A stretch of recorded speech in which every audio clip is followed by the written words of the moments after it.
So you guys stay at the Luskin Center before games, is that right? Yes. So are you going to be able to peek over at Wilson Plaza? I don't know if you can see from there. Well, maybe take a little stroll over there. No. We have a morning routine that we'll do. We do a shakeout in the morning. We'll eat breakfast and we'll go to the game. What time do you guys usually leave? I think 9 o'clock. Okay. Do you have any thoughts on who should be the guest picker for game day for UCLA? They didn't ask you? They should have. They didn't? I asked the question. They didn't ask you? No, I would have picked Jack Black. You would have picked Jack Black? Yeah. I would pick Bill Walton. Can he fit into an 8-minute segment? Nope. Not at all. I just thought he would be the most entertaining. That's the fun part of that. I think Bill Walton and Coach Corso would be I would pay to see that. So I take Bill Walton, but no one asked me. No one asked me that's in charge. You did ask me, but no one that has any say asked me. So I went Ben first, Bill Walton second. I love it. So I wasn't here Monday, but I think you said you were going to talk to the team about just the hubbub about it or something to that effect. I don't think I used the word hubbub, but they asked me if I had talked to the team yet, and I did not on Monday because we were still in game plan mode and we're going. So we talked to them about it last night. It's a great thing for our fans. It's a great thing for the students on campus. I've been through them before. It really doesn't affect your team because you're not in it and you're not at it. So, and because we have a 12:30 kick, we're out of here. So we'll be gone before it's over. So I think it's awesome for the fans. I think it's awesome for their families. I think it's awesome for the students on this campus. I think it's awesome to show what a great university this is. But for us, our sole focus and attention is really on the game itself and, playing a really good Oregon team. So. How has Kyle Phillips looked during practice this week? Good. And still available? He's still available. Okay, good. Today's Wednesday. Talk about Anthony Brown, the Oregon quarterback. He seems pretty effective throwing the intermediate passes and running as well. What have you seen? He's a lot like a lot of the kids we face in this league that has the ability to beat you with both his arm and his leg. He's a really good athlete. He's a transfer from Boston College. Joe Moorhead does a really nice job with him and putting him in that scheme. So you got to worry about him not only throwing the football, but you got to worry about him pulling it down and tucking it with him. And then sometimes they have design runs. In a critical situation in the Fresno game, fourth down call, they called speed option, put the ball in his hands, and he made a huge play in that game for him. So I know they have a lot of confidence in him, and we've got to be aware of making sure we're really sound in our rush lanes against him because he is a kid that can escape and cause some problems with his legs. There's been a lot of talk about Thibodeau, but Noah Sewell is turning out to be a pretty impressive linebacker. What have you seen from him? Noah's a really good player. He's very good at keying and diagnosing plays. He seems like he's a real instinctual player. He's a tough, hard-nosed tackler. But you're 100% right. He's a really good football player. You guys, I don't know if you saw this, but if you win, you get another day game against Utah. Is that just another thing to? Yeah, we were going to lose, and then we found out we could play at 12:30, and so now we're going to win. So no, I mean, that's TBU.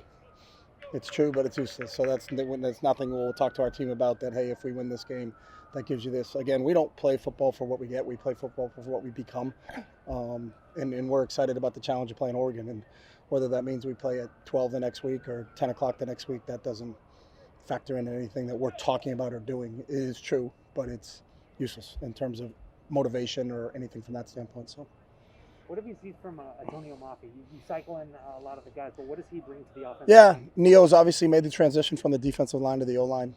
He started it last year. There's so many nuances and keys to that position. One thing with Neo that's awesome is he gets better each week. He keeps growing from the experiences that he has. We really feel like he's a starter. We just have some depth in the offensive line that we have more than 5 starters in the O-line, and those guys rotate through. And he's been a real help for us as an inside force, and that's part of what we have a little bit of depth there, and we will use that depth because that's a tough position and it takes a big toll on you. So the fact that we can rotate him in, with John and with Paulie is huge for us right now. I know you said you don't like to use the transitive property when looking at who's beat who and who you're going up against, but they've played Fresno State and Stanford. How helpful is it to see film of them against teams you've already played?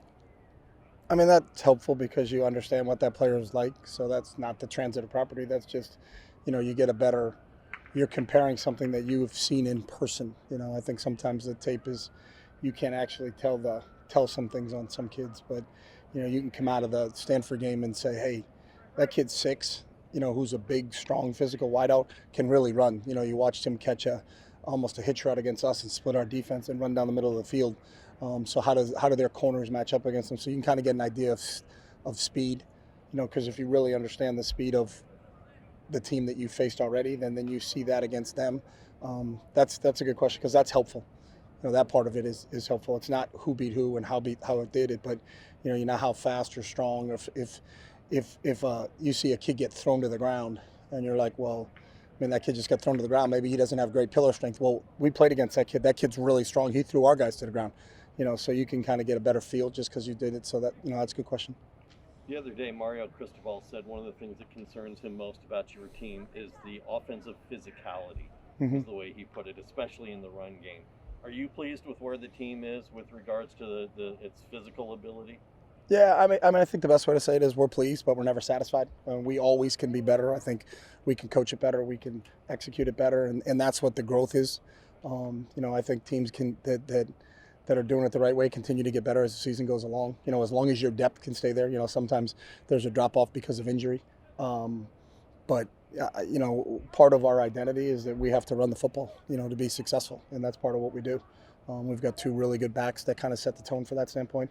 We have a veteran offensive line, and that's part of kind of our identity. And I think everybody, when you get to 8 games in, everybody kind of is what they are. What type of team each team is that you're playing, and your job is to try to defeat their strength, and exploit their weaknesses. And it's the same thing for them that we have to prepare for. So that's. With regards to the running game, he pointed out specifically Britton and Zach said he's going to have to make sure that they have plenty of defenders on the ball immediately because those guys are so good at yards after contact that you can't bring them down with just one guy. I mean, that seems to be what they've been all season, right? Yeah, I mean, those are 2 tough, hard-nosed physical runners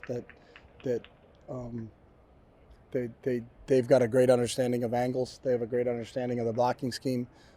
They play with great leverage. And that's their personality, and